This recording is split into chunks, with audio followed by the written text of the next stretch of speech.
Hey, what's up, everyone? This is Southside Braves here, coach of the Nashville Nido Kings, and today for you I have a look around the SRL League for week 1 of season number 3. Sorry I got this video up a little later than I wanted to. It's kind of already the end of week 2, but I did still want to do this little look around the league, summary type thing of what happened in week 1 of the league. So if you haven't seen these before, I do this for the PWD2. It's just quick, brief summary of what happened week 1. Not going into much detail, but just catching everyone up in case you don't get a chance to watch everyone's videos or you missed something. Just to kind of give you a recap what happened week 1. So let's dive on into it for the SRL. Again, first week of the season. Scores for week 1 were the Cerulean City Mewtwo, the reigning champs, won 6-2. That was actually against Coach Darkspark and the Denimil Dragonites, but unfortunately he had to drop the league, so our replacement team is the Wild Area Renegades. So he didn't actually play in this match, but I did put his team name there, so either way, the Mewtwo get a 6-2 win there. St. Louis Swablues lose 2-4 to the Stark Mountain Giratinas. The New York Nickets fall 0-4 to the Season 1 champs, the Helgon Hydreigons. The Wedgehurst Rillaboom lose a 2-2 tie to Lisbon Arcanine, one of 2 ties in Week 1. The Greninjas suffer the biggest loss of Week 1 with an 0-5 loss to the Lavender Town Gangars. The Celadon City Porygons lost 0-3 in the Immunity Idols. The Nashville Nido Kings, myself, get a 4-0 win over the Rally Goons. And the Falador Flapples lose a 4-4 tie to the Fargo Phalanx. So we had 2 close ties there, a couple blowouts here and there, but overall a fun Week 1 score-wise. Looking at the stats for Week 1. Our kill leaders for the league are Lycanroc, who picked up 4. And then I believe there was a few different Pokemon with 3. I just put 2 of them on the screen. We had Dragalge, who picked up 3 for the Giratinas. And my own G-Max Rillaboom picked up 3 as well in my match. So again, the Unsung Hero category, I don't know, I can't come up with a better name for it, but they're not really Unsung Heroes. A lot of these Pokemon did pick up multiple kills.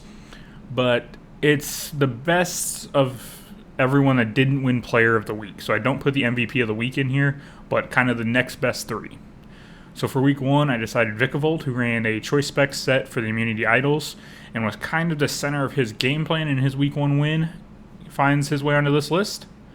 The Aromatisse for the Lavender Town Gangars is on this list. Became a very good wall for that team in their big 5-0 win.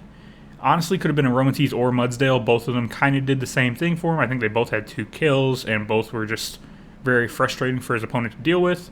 I put Aromatisse on here for now, but like I said, could have been either one of them. And my own Rillaboom, who picked up 3 kills, I was able to use my G-Max Rillaboom with a Grassy Seed against regular Rillaboom, who set up the Grassy Surge for me, and able to clean up the match with the G-Max Rillaboom. So those are your 3 unsung heroes for Week 1. Moving on to the awards. Coach of the Week is Super Sartan, 64, who won that 5-0 match over the Greninjas. He is coach of the Gangars, so congrats to him on that 5-0 win. And the MVP is our current kill leader after 1 week with those 4 kills, Lycanroc. Again, that's why you didn't see him in the Unsung Heroes, is because he picked up those 4 kills and won league MVP for Week 1. So congrats to him. Moving on to the standings after Week 1. After Week 1 in the Sword Division, if you take a look, only 2 of the 8 teams actually won their match. So it was a tie on top of the Sword Division between myself and the reigning champ Cerulean City Mewtwo, both with a +4 differential. On top of the Shield Division, we had the Gangars, who had that 5-0 win. They are sitting at 1-0. And again, the Shield is the opposite. You could have won your Week 1 match and still be sitting in the bottom half, which is unfortunate for some of those teams. That's the way it goes. So let's look at the rest of the Sword Division. The Rillaboom come in 3rd with a 0 differential in their loss, which was a tie. Falador Flapples tied with them, also at 0-1 with a 0 differential. In 5th, we got the Swablues at 0-1 with a -2. Then you got the Porygons in 6th with an 0-1 -3. Then you got the Nickets sitting at 0-1 -4. And bringing up the rear is the Greninjas with that 0-1 -5 differential. Hopping over to the Shield, I already mentioned the Gangars, but following them, we have the Hydreigons with an impressive 4-0 win to sit at 1-0. Then you have the most impressive of the new coaches, in my opinion, in Week 1, the Immunity Idols. They are sitting at 1-0 with a +3. Then you have the Commish at number 4 with sitting at 1-0 with a +2 differential. In 5th, you have the Arcanine at 1-0 with a 0, tied with the Fargo Phalanx, who are also a 1-0 with a 0 differential. Then you have the Wild Area Renegades, which again, they're sitting at 0-1 -4, but that wasn't actually them in that match. They kind of inherit that team, but that's where they currently sit. And they are tied with the Rally Goons, also 0-1 with a -4 differential. So lastly, we'll take a look at the schedule for week 2. Again, most of these games have been played already, but I'll try to get these videos out quicker in future weeks before most of them get played. But here's what we have for week 2. We have the St. Louis Swablues versus Cerulean City Mewtwo. We have the New York Nickets versus Celadon City Porygons. One of them will pick up their first win of the year. We have myself at 1-0 playing Coach Boot in the Falador Flapples, sitting at 0-1. We are actually about to play ours in just a couple of hours.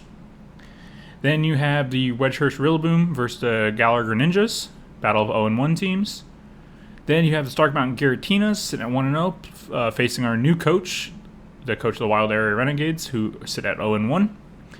Then you have the Gangars at 1-0, the most impressive team from week 1, taking on the Hydragons, who also sit at 1-0.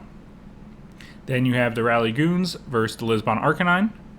And lastly, you have a battle 1-0 teams to finish it up, the Fargo Phalanx versus the Immunity Idols. So that is your schedule for week 2. So again, I plan on doing these weekly. Like I said, just quick 5 to 10 minute video, just summarize what happens in the week. And I will also have any transactions teams make. Week 1, we didn't have any. We had plenty in the preseason. I didn't include all those. But we didn't have any specifically in week 1. So any of those we have in the future, though, they'll be included. And so, yeah, that's what you can expect in these videos. Hope you guys enjoyed. Hope you check out my battle later on today. And I hope you check back next week for week 2's look around the league. Appreciate you guys. Have a good day. See ya.